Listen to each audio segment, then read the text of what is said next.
Hey kids, Comic Book Man here to remind you that the Alternate Reality Spotlight Sale begins on February the 15th and it runs through the 20th. It'll be a whole week of savings here at the store. And what's the spotlight on this month? Women creators. That's right. All of my trade paperbacks featuring female creators are going to be buy two, get a third one free. Now, which women creators are we talking about? Fine folks like Jill Thompson, Devin Grayson, Gail Simone, Elaine Lee, Catherine Immerman, and many, many others. They'll all be here at the store, and for that whole week, you buy any two, you get a third one free. That's only here at Alternate Reality, so stop on down. Time for Sweet Talk and Dan with comic reviews. Yeah, okay. Once again, something wonderful in my life has been turned into a giant crap fest. Hey kids, how you doing? Comic Book Man here. Welcome to my video outhouse. It's time once again for Sweet Talking Comics with, of course, Sweet Dan. Sweet. There you go. I like that play on words. I didn't know what note we were going out on there, you know? So I just kind of carried it over. Sweet Talking, Dan, Sweet. That we think of this stuff. Nudge. Yeah. Okay. You know what I mean? They pay us big bucks for this. Yeah, you betcha. We're taking the Leno show over next. Anyway, we're here in the video outhouse today talking with Dan about the return of the Milestone universe in Milestone Forever, #1. Milestone Forever #1, which is 23 pages of fun and excitement from the folks For $5.99. for $5.99 for the folks who made Milestone. Now, to be fair, one of the things we just did was we counted the number of pages on Ultimate X, and that's 14 and a half pages. That's right. For $3.99. This is 23 pages for $5.99. You get out your slide rule and do some quick math there, but per page, this is actually a better value than that is if you're just going per page. Okay, but what about quality? Excuse me. Okay, so we're down here. Be sure to stop up. No, here's the deal. Technically, it's the return of the Marvel Milestone universe. Yes. The Milestone universe actually returned several months ago in the DC universe proper. They've been bringing by it in. Dwayne McDuffie. Yeah. They've been shuffling it into Static and New Teen Titans. And, Justice League. And then later into Justice League. Yeah. What this is a return to Milestone stories that were not finished when the Milestone universe folded in on itself amongst the collapse of the comic book industry toward the end of the 90s, when people stopped buying foil mid-90s. Yeah, mid-90s. When people stopped buying all the foil hologram, embedded holographic covers and stuff like that. Before Milestone went bye-bye, one of the last gimmicks they tried to get people to buy the books were 99-cent issues, which I'm sure you don't remember, but No. every book in the Milestone universe for 1 month was 99 cents. This is back when books were $1.99, I think. So they were trying to get people to buy the books. It was a valiant effort, and what Dwayne McDuffie does here is he tries to tie up some threads that were left over from when those books ended, and what you get is a good deal of superheroes that I'm not entirely familiar with. Some that I am, names like Hardware, Icon, and Blood Syndicate, and Static, and stuff like that have stuck around for a while. But then you get the lesser known ones like Shadow Cabinet, Brick House. Brick House. She's a brick house. Get it? Get it? See what they did there? Yeah. See what they did there? Yeah, That's really good. Yeah, She's a brick house. She's a brick house. She's made of brick. She made a brick, yeah. But she's not a house. Yeah, not every Milestone concept was a gym. No, but that's But kind they of tried. what I took But they away tried. from it. That's what I took away from it is for a group of guys that all African American creators wanting to write stories about African American. I think there were Hispanic creators and Filipino creators in there too. It was later on, ethnic. At the beginning at the initial launch, I'm pretty sure they were all African American, and they were trying to tell stories about African American creators from the African American perspective, which works for me. I don't have any problem with it.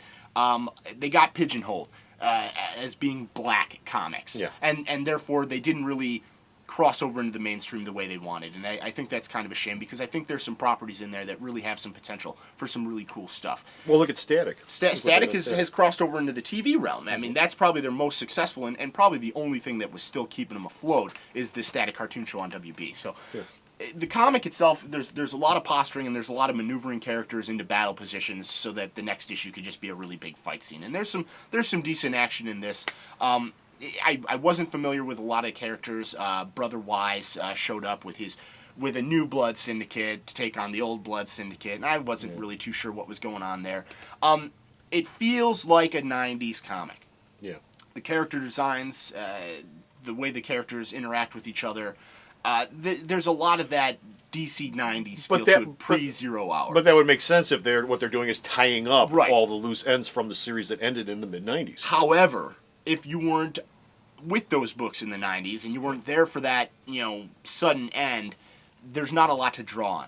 You don't get a lot of background information. There's no recap page to tell you where all this story is coming from or what you should know. So I kind of felt like they left readers out in the dark in that.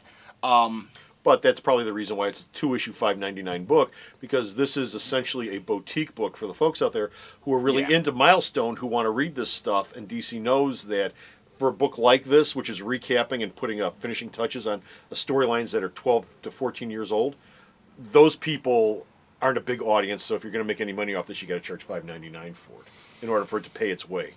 You know, people figure if they're going to spend $6 on the first issue, they may want to stick around for the second. And I think they're gambling on that, and you know, more power to them. I have no problem with the expansion of the DC universe to include more characters. They've got 51 worlds or whatever, 52 Earths. 52. So I mean, and an Earth 1 that's floating around out there now that doesn't belong to so anything. does that make it 53 or? I don't know. That's a whole other thing with Bo and Earth 1 and all. I mean, but that's what's interesting is it gives them some more room to expand. But I think once they get past all the stuff that they've been hung up on, it'll give the characters a chance to grow into something cooler. I wouldn't mind reading the Hardware series, to be honest with you, but a lot of this stuff just feels a little dated. You know what I mean? Well, DC's not doing this just for the hell of it. I mean, all of this, previously with Justice League and Titans, this is all leading to the return of the Milestone universe in some way, shape, or form to the racks on a monthly basis from DC. So this is just getting you started up for that. I think that's wishful thinking on a lot of the creators' parts. We'll see what happens with it, but we can't be for sure. Well, DC's numbers have always been much lower than Marvel's as far as cutoff for sales go. You reviewed Doom Patrol 7 before. Yeah. Those numbers are lousy on Doom Patrol, at least based here at the store. Most Vertigo numbers are essentially lousy for most of their books, but can't wrap my brain around Warner that Communications keeps those books going, okay, because they see potential in them for properties beyond comic books. And Milestone, I'm sure, is the same way. I mean, look at Static Shock again. They got one hit out of it. I don't know what else is gonna happen. I gotta be honest with you. I'm on the fence with this only because there's so much old information that I'm not up to date with. Maybe if I went back and read 10 years worth of Milestone comics, I'd be up to date and I know what's going on, up to speed. But as far as it goes, I was a little lost. It looks cool. The art is nice. There's John Paul Leon does the framing sequences. There's another artist who doesn't do bad work at all, doing the primary stories around the superhero fighting and stuff like that. So, you know what? If you're a fan of the Milestone universe, if you've been wondering what was going on there for the last however many years they've been in limbo, this is definitely for you. If you're looking for something new that you haven't necessarily experienced too often, don't be afraid of the Black Comics label that it's been given. That it's not as though if you're not black you're not supposed to read it or you wouldn't understand what was going on. So so don't let that label throw you off. If you're just looking for a new set of superheroes that don't have a lot of baggage, and I know I spent a great deal of time saying there was baggage that comes along with this, I think this is where it's going to be a turning point and you'll be able to get into that later. So you know, we'll see what happens. So you can read his review, which he just told you about, at the store's website. It's pretty much what I just said. Yeah, it's pretty much what he just said. But there's other stuff, too. But you can read it. It's There's text. words. There's words. You can actually read the words. Punctuation marks. And, of course, you read that store's website, and the website is at... Be sure to stop off at the store's website, www.myalternatereality.com. Okay, so don't stop off at the store's website. Never Until mind. next time, this is Comic Book Man This is with Sweet Dan. saying, we're done sweet talking. Bye! Hey kids, it's me, your TV pal Comic Book Man, to remind you that the February Hero of the Month here at Alternate Reality is none other than the Todd McFarlane immortal creation, Spawn! That's right, Spawn. All of our Spawn trade paperbacks at Alternate Reality are 25% off all month long. Now this isn't the junky stuff, this isn't the overstock, this isn't the stuff I can't get rid of. It's every single Spawn trade paperback in the house. We got Spawn, we got Violator, we got Hellspawn, we got Medieval Spawn, we got Sam and Twitch, everyone from the Spawn universe. And it's all 25% off all month long here at Alternate Reality. Alternate Reality is located at 3149 West 111th Street. That's the intersection of 111th and Kedzie in Chicago, the beautiful downtown Mount Greenwood neighborhood. You can always reach us at 773-881-HERO or at the store's website, www.myalternatereality.com.